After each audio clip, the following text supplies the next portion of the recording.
There's been a lot of great builds out there that we've seen that's inspired us to do this. Hot Rod Garage on the Motor Trend channel did the Bone Marrow, a 1980 Camaro that they Turbo LS swapped, and they wanted to go 10-second quarter mile for $10,000. Sloppy Mechanics, Matt Happel, is trying to do a 8-second quarter mile for $8,000 in his SN95 Mustang. And we want to say kudos to those guys because they inspired us to try this ourselves. All right, what's up, guys? This is our 9for5 build. This is a 1988 Mazda RX-7 convertible. Clearly emaciated over the years, but has a cool backstory. Had a Ford 302 in it with a turbocharger, fender exit exhaust, automatic transmission. Guy already put a 488 in the back. We paid $900 for this car, which is a good deal because of all the aftermarket parts. These cars can be found in stock form for anywhere from $1,500 to $2,000 generally, but this being a roller and it was already kind of cut and hacked to have the V8 in it already made it much less expensive. It's really important when you guys want to do a fast, cheap build, look for somebody's project that's already either halfway done, a roller shell, something that's blown up that you can pick up for cheap, someone who's just had enough of it and doesn't want to do anything else to it. So we saved a lot of money by finding a good deal at the right time from the right person. So we understand that not everybody's going to be able to do this specific build for this specific price point, but as long as you keep in mind that you can hunt and shop for used parts especially, then you're going to be able to save a lot of money and you're going to be able to at least come close to this build. So we have a bunch of stuff around here that we're going to be using, nothing brand new. We're going to keep the brand new parts to a bare minimum. We're going to be using a used block, a used Chevy. It's not even considered an LS technically. It's a 5.3 cast iron block. So tell them a little bit about the block. So what it is, it's a Gen 3.5 LM7. So that has the Gen 4 rods with the floating pistons. So the best thing about these blocks is they have the strong rods of the Gen 4, and they're fairly inexpensive, being cast iron, not aluminum. And so 2004 and up, all the way to 2007, when they switched over to the aluminum block, these engines were very, very stout, and it's hard to kill them. This block had previously been in a car that was making around 1,000 horsepower, so it has head studs in it. We got the head studs with the block, but they're missing some nuts, bolts, washers, stuff like that, so we're going to have to source those parts from ARP. We feel strongly that this will hold up to our power goal, which is going to be around 750 horse. We think that will blow us low into the 9s, but we will find out as that comes because certainly things break. We're backing up with a 4L80 transmission and a stall converter. 4L80s in stock form. People say to start breaking around 700 horse. We're going to find out. Anyways, with being a lighted car, hopefully we can get away with a little bit more. Absolutely. And we're going to take you over to the whiteboard where we have our breakdown of our parts list. Tell me what the heck you think we're going to do here. All right. Well, Dude, this on the interweb, KFC weekend special 9for5, man. On the interweb, I saw that they're doing 8 for 8.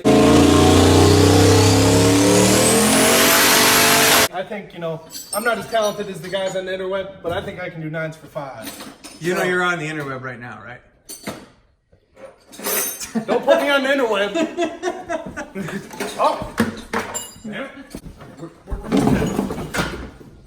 Moved. All right. Should I be looking for that on YouTube when I get Yes, you should. Yes, you should. So, anyways, regardless, we have ourselves a 19, oh, that's a 19, and an 88 RX-7 convertible. How much did you get that for? Well, this thing had a fancy 302 Ford in it with a 8.8 straight axle, $900. 900. No motor? No motor, no transmission, just a rear end, an interior with a few mice. I'm not sure what those are worth. We have a Chevy LSX cross member in it and a Ford cross member. They're the same, but you use different motor mounts. And then, let's see, what else did we get with the car? It came with a little roll hoop in it that's not welded in, so we're going to booger that into the body. And it's got an intercooler with a blow-off valve. You got the car for $900, but what else? What else is in it? It's a blown up. You're never going to be able to do this if you just go out and buy every single piece yourself. I mean, you may be able to, but you're going to be really scrounging through junkyards, people's extra parts piles, So what I feel like the best way to do it is find somebody else's junk that's blown up or broken or whatever the deal is, something that's wrong with it. You blew up the motor, you sold everything off, And he cut off the car, and then I bought the car, all in pieces, and So it's not a complete car, but I'm saving a ton of money because it's got a built rear end in it. It's got an intercooler, blow-off valves, fuel system. Not a big fuel system, but a single Marlboro 450 and 8 AM line. So that'll be plenty to get us through what we need, because we're going to shoot for like 700 horse and maybe 650. We're really going to push it. If the rods pack their bags and head south, I'm not going to be upset. So that's the track's problem. They got to clean up that mess. So the parts we need, I figure we need a motor. So let's start there. So we got car, motor. And you found a motor. 5.3. Okay. 5.3. 300 bones. Complete motor. 300 bones, yep. Okay. With heads.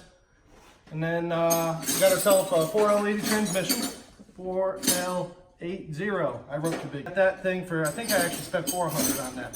400 bucks. Came with the torque converter. Then we need to get ourselves a computer, because I'm not using that GM crap. I'm going to go all American made. That's Mexican made. We're going to do a mega squirt on this guy.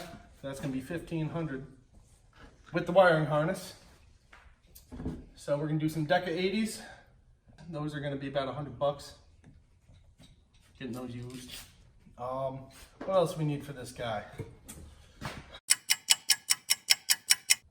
What do you want, 78, 75? On 3? 78, 75. Taiwan training toaster? China Guy Air Supply. And we're going to go with that, and it's about a $500 purchase. So we have that, some upside down truck manifolds, hood dump exhaust, and let's see here.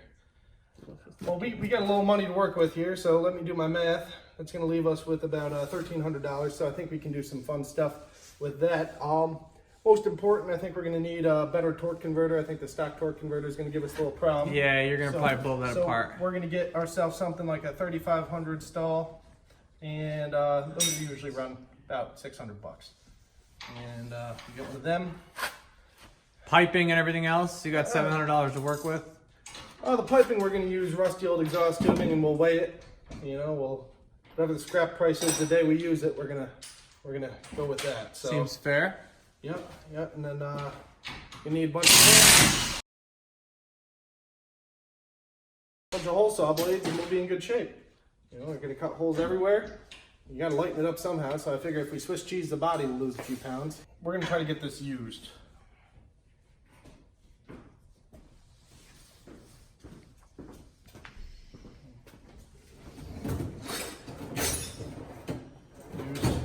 So anyway, so if I can get the Mega Squirt used for $700-800 bucks, we're gonna opt for maybe a manual valve body, MVB, and that's gonna be about $600 bucks too. So that would just save us some wiring, some hassle.